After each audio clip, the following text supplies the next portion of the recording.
Money in politics. Now, many New Mexicans are frustrated by the feeling that there are unknown forces trying to influence the way they vote and the way their elected officials act, and it all comes down to money.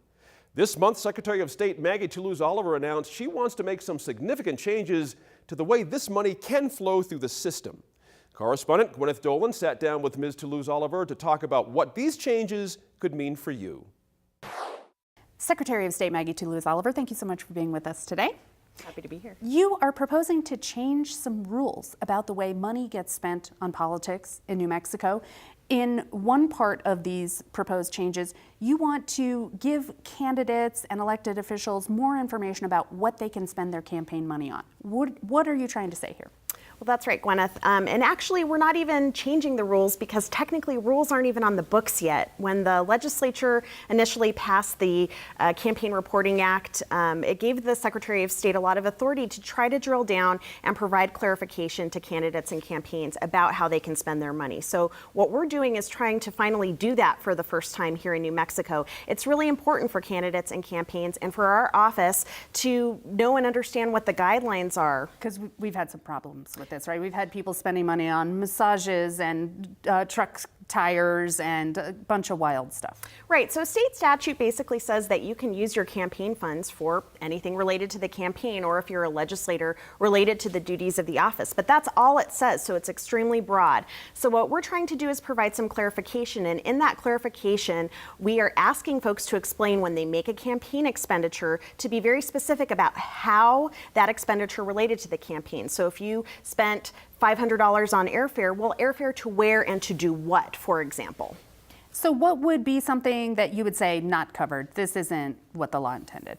So one of the things that you just mentioned, in the past we've seen a lot of expenditures related to vehicles. We've seen mechanic fees, we've seen tires for cars, we've seen actual vehicles themselves. And what we're saying now is, just like pretty much every other state in the union, a candidate is entitled to receive a reimbursement for mileage. When you use maybe the federal 53 cents per mile charge, that is inclusive of gas, it's inclusive of a wear and tear on your vehicle, because we know that officials in New Mexico are using their own personal vehicles, so they should be compensated for that. But that's how we need to account for it, how many miles you're putting on your car.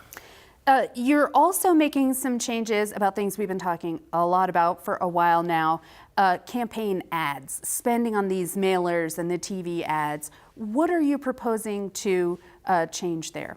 What we're really trying to do is currently, as you know, especially since the Citizens United decision came down from the Supreme Court several years ago, is that there has been a huge influx of so-called dark money into the political system. So we've seen a ton of groups that are putting out ads, putting out mailers, doing all sorts of political activity, and they're not reporting how they're spending that money, and they're not reporting where that money came from in the first place. So it really just creates, unfortunately, a vacuum of information for the public and for voters to know, who's helping advocate for these candidates for or against ballot measures, et cetera. So what we're trying to do is put a rule in place that says if you're going to engage in the political playing field here in New Mexico, if you're going to exist primarily for a political purpose, or if you're going to advocate for something on the ballot, you're going to need to disclose that information. And that's all we're saying. Disclose it. Make it public information. So what is that? I mean, what will people notice if this rule goes into place when they're watching TV or picking up the mail? How are things going to be different?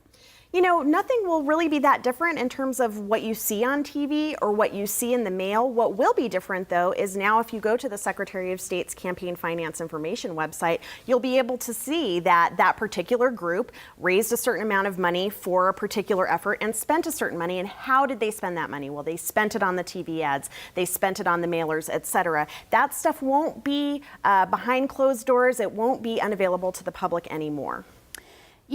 For many years, advocates have tried to limit the influence of money in politics, or at least provide the transparency that you're talking about. Where is the money coming from and where is it going? This year, the legislature approved a whole bunch of changes that would shed more light on the process, but the governor didn't agree. How do the rules that you are talking about now compare with what a bipartisan group of lawmakers passed?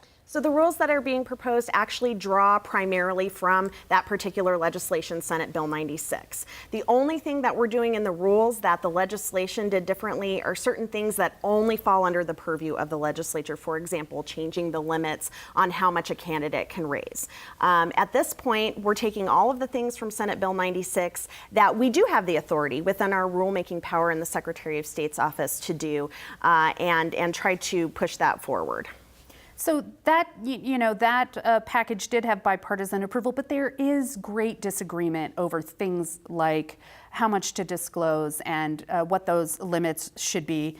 And nonprofits have been particularly anxious about, money that they may spend on issue advertising, they call it. So how will this change the ability of nonprofits to communicate with the public on issues that are important to them and may have to do with elections?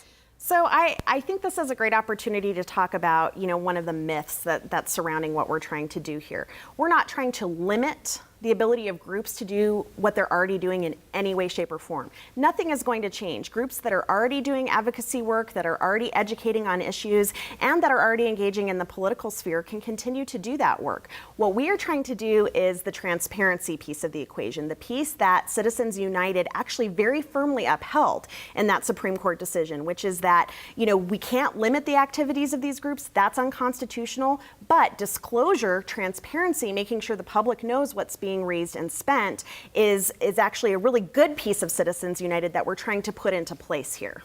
And I don't know how many members of the public go digging around in that information, but journalists do. And so it goes into stories that you see here or in the papers. You're holding a series of public meetings in July, one each in Santa Fe, Albuquerque, and Las Cruces. What do you expect to hear from the people who show up at these meetings? Well, I think the goal, first and foremost, is to do a lot of public education around this. I think, you raised, this concern that we keep hearing that this rule is going to somehow limit activity. So one of the goals of these public meetings is to talk with members of the public about just how that's not the case, that this will continue to facilitate, robust political activity. But again, this is shining a light. This is creating transparency. This is providing the public with information. And that rule is already published on our website. Folks can already submit public comments up through July 12th on those. And then this will give folks an opportunity to come speak with us in person about maybe things they see in the rule, maybe they're concerned about, maybe something is read a certain way and interpreted one way by one person, another way by another person. And we can digest that information and maybe make tweaks to the rule so that things are more clear or better stated or provide more clarification. So your predecessor, Diana Duran, started the process twice, but never actually got to finish it. And she had very different ideas from you. There are people out there who don't want disclosure. They think that that is an infringement on their rights.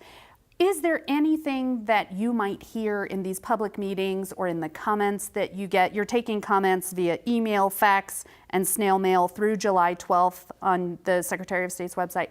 Is there anything in these comments that could significantly change the rules that you have proposed?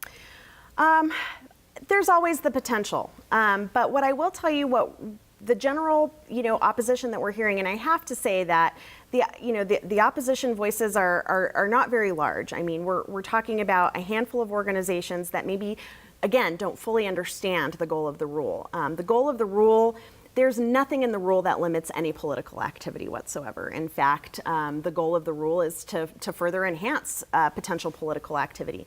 Really, the only thing we're doing is requiring that additional disclosure, saying where the money came from and how it was spent. And we're talking about expenditures of $1,000 or more. So we're only really talking about, significant line items, right? We're not talking about, a pizza party to call your legislators or something like that. It's really the more significant political activity, which most people agree, especially when you look at all the public opinion polls about this issue. People want to know who is advocating, who is getting involved in these political activities and to what degree. So as Secretary of State, you have the power to implement these rules as you see fit. When are you going to make the decision? So as you mentioned, we have this public comment period through July 12th, and then we will hold the series of public hearings. We will take all of that feedback that we receive. We will go back to the rule. We will make adjustments and edits as necessary because we do anticipate, with all these eyes on the rule, finding something that needs to be tweaked or fixed.